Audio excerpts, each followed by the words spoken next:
आज पणजे येतलो जाल्यार आमकां 10 पटी विचार करचो पडटा. 500 रुपया कमयतलो जाल्यार आमकां 2 दीस लागता.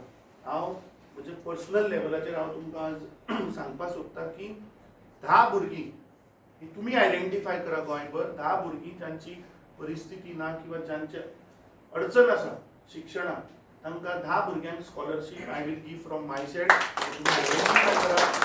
आणि खुबशे असे तुमचे भितर टॅलंट असले. आज आमचे मदीं बाब जितेन गांवकर बसल्यात, बरे एडवोकेट, खुबशे लोकांच्यो केसी लढटात. म्हाका दिसता असलो टॅलंट खुबसो आसा, पूण आर्थीक मदतीक लागून खंय तरी ते बाबडे फाटल्यान उरता. आमी 10 भुरग्यांक आयडेंटिफाय करूया तुमच्या मार्फत. मी त्यांना सांगितले की 10 students across the state I will sponsor them scholarship for education up to their higher education. We will do this. This is one commitment from my side.